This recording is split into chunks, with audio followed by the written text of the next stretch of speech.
د سرسایې په 2023 کې څومره مقدار دی او دغه سرسایې شرعي څومره مقدار دی او دغه سرسایه په چا باندې واجب دو او دغه سرسایه چاته ورکولی شي او دغه سرسایه په کوم وخت کې ورکول افضل دي او کم خلک چې د رمضان مبارک روژې ونه نیسي آیا په دوی باندې دغه سرسایه ورکول دا واجب دی او که نه دی واجب. ګران کتونکو زه به تاسو ته په دغه ویډیو کې د سرسایې متعلق اهم معلومات درکم. امید لرم چې تاسو به هم فایده واخلئ او نورو ملګرو سره دغه معلومات شیر کړي. ګران کتونکو سرسایه په هر آزاد مسلمان که هغه نارینه وي که هغه زنانه وي چې مالک نصاب وي په دوی باندې دغه سرسایه ورکول دا واجب دي.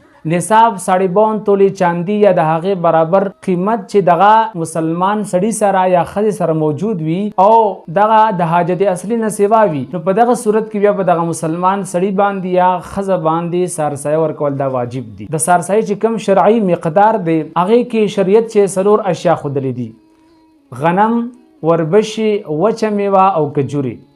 غنم 2 کیلو او وچه میوه یعنی شنه میوه هم 2 کیلو او کجوري او وربشې دا 4 کیلو. 2023 کې چې کوم دارالافتاء اهل سنت تاسو ته په سکرین باندې ښکاري هغې چې کوم قیمت ویستلی دی په هغې کې د ګندم یعنی کوم چې غنم دی د هغې قیمت چې دی 320 روپۍ دی او وربشو قیمت چې کوم دی هغه 800 روپۍ دی او د کجورو 2800 روپۍ دی او کشمیش یعنی وچه میوه یا شنه میوه د هغې 6400 روپۍ. دا په پاکستان کې په 2023 کې د دارالافتاء اهل سنت والجماعت دغه مقدار دغه سرسایې ښودلی دی او هغې چې نشر کړی دی. اوس دغه سرسایه چاته ورکولی شي؟ ګران کتونکو چې په کوم یو مسلمان باندې زکات کیږي هغه مسلمان ته سرسایه هم ورکولی شي. یعنی چې کوم یو انسان مالک نصاب نوي او په هغه باندې زکات کیږي نو داسې انسان ته بیا ته دغه سرسایه ورکولی شي. او که چېرته چا سرسایه د رمضان المبارک نه وړاندې یعنی مخکې ورکړه او چې د روان رمضان د پاره ورکړه دغه سرسایه نه کیږي او که چېرته په رمضان مبارک کې ورکړه دغه سرسایه نو دغه سرسایه کیږي.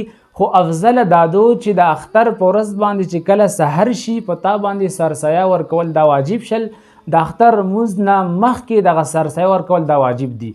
نو افضل دا دی چې ته د اختر په سحر باندې سرسایه ورکړي. خو که چېرته چا په دغه رمضان مبارک کې په مکمل میاشت کې په کومه ورځ باندې سرسایه ورکړه دغه سرسایه کیږي به دې کې څه حرج نه رادرومي. او کم خلک چې د رمضان مبارک روژې ونه نیسي که هغه د عذر شرعي د وجې نه وي که هغه د عذر غیر شرعي د وجې نه یعنې یو انسان بر ناحقه چې دی روژې ونه نیولې په دغه دواړو صورتونو کې په داسې دواړو مسلمانانو باندې سرسایه ورکول دا واجب دي او دوی دپاره دغه سرسایه ادا کول دا واجب او لازم او ضروري دي.